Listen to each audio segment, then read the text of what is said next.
wanted us to look at Acadia Pharmaceuticals, listed in the US ticker ACAD. We can see at the moment, Kevin, share is nicely oversold. That blue line has broken upwards through my orange line, so the positive divergence is in place. We can see that the level on the line graph, waiting at $27.42, has been a strong resistance and that the share has pulled back. But I want to take you back to the candle graph because we can see that there was a window there that has been closed. So it will be very interesting to see whether the buyers just wanted to close that window and that they are going to continue the momentum to the bottom, or are they going to start to buy the share, making use of this oversold situation and continue some upside. The strong level on Acadia that has to remain in place is waiting at $23.68. Below that level, the confirmation of weakness will be on the table. But again, above that resistance of $27.60, we can assume that the momentum to the top will be in play. The share is nicely oversold, but that red candle tells us that, hey, short-term profit taking might be on the table for now. But as long as that level there around $23.68 remains a support, we can assume that the momentum to the top on Acadia Pharmaceuticals will be in place. Mohammed wanted us to look at Albertsons companies. Ticker on the US exchange is ACI. Albertsons companies, excuse me, Mohammed. We can see that the momentum to the top is clearly in place. We can see that there's a negative divergence. That blue line has broken through my orange line to the downside, and that tells us that, hey, profit taking might be on the cards and that the sellers are keen to take some money off the table. I've drawn in a trend line here that tells us that if I projected that below $19.16, that line will change the trend to the downside again, and that will be a sign of warning to say, hey, take some profit off the table, that the top of the share might be in place for now.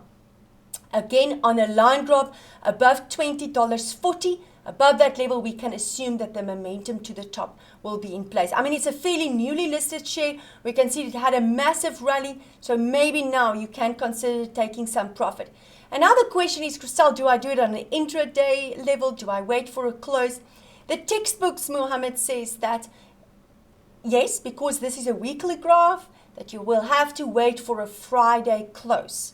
Some traders and investors will say, no, they want to wait for that level. Once it changes into a resistance, they just want to take it. They're happy to take the money off the table and move on to something else. So if you want to do what the textbooks say, then wait for a Friday close below that level of 19.16, and below that level, that's when the trend line will confirm weakness, or intraday or on even an evening close. That is the level that will highlight maybe profit taking should take place.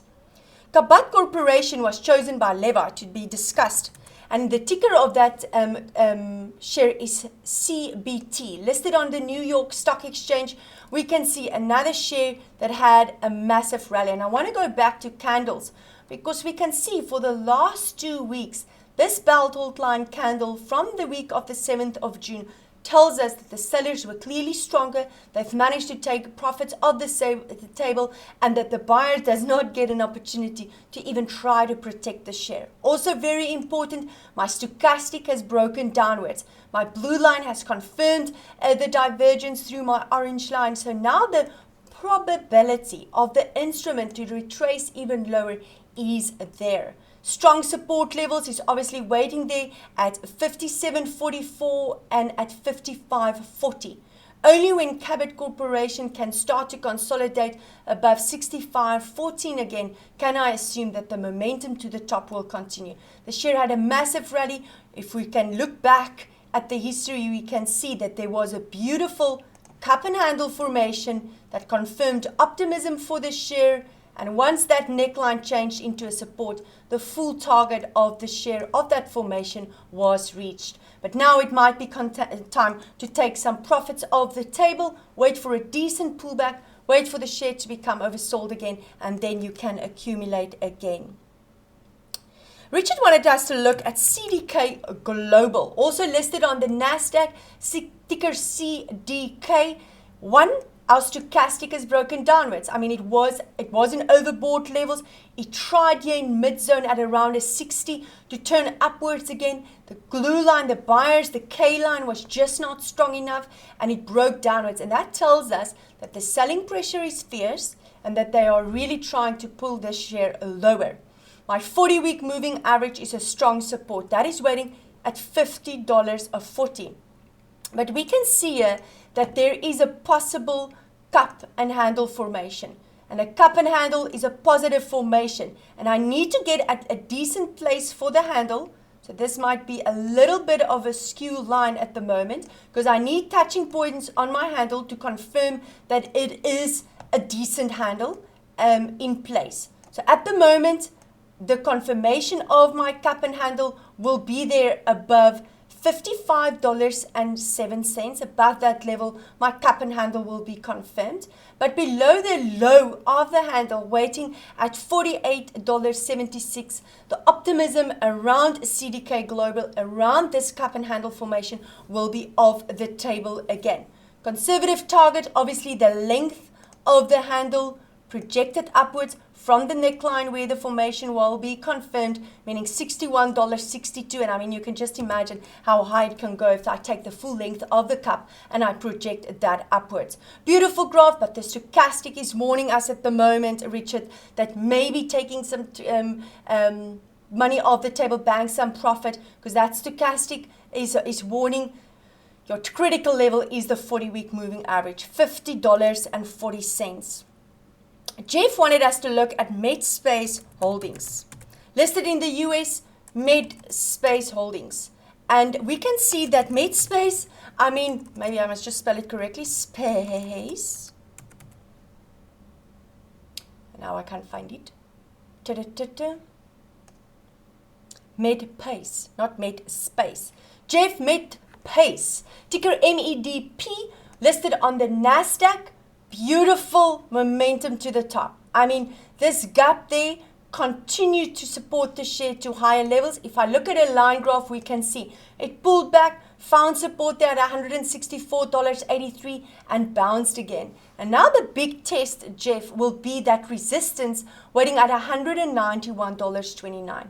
Above that level on a line graph, remember if you go with the textbook on a weekly close, above that level we can assume that the momentum to the top will continue. However, if the share cannot change that level of 191.29 into a support and it loses steam before that and starts to retrace, that will be a warning sign that there's a loss of momentum, the sellers are becoming stronger, and your next lower high will be then confirmed below $164.83. My stochastic has turned around, pointing upwards. My K-line has turned around. That is seen as positive without being in oversold levels. So that tells you that the momentum to the top can continue. Your 40-week moving average waiting at $147.66 is a strong support. That is seen as positive. And again, you can use the Fibonacci levels to identify where can my instrument possibly go to. And that is $227.67. And you can see again here, Jeff, how strongly these Fibonacci levels confirms the previous resistance and support levels on the graph. And that tells you your levels are fairly strong. You can use them to make your decisions. Remember, below that red line, the 40-week moving average, the long-term sentiment towards the share changes to negative. Keith wanted us to look at Nuvasive, ticker NUVA, also listed in the US on the NASDAQ exchange. We can see, again, massive rally. This graph reminded me a lot of Exaro, actually, of this possible head and shoulder formation that is in at the moment on play here. And I say possible because the negativity or the warning around this formation will only be confirmed once the next neckline, waiting at $65.26, starts to change into a resistance. If that level changes into a resistance, the possible head and shoulder formation will be confirmed. I want to draw that. I've got the left shoulder, massive head, and a possible right shoulder.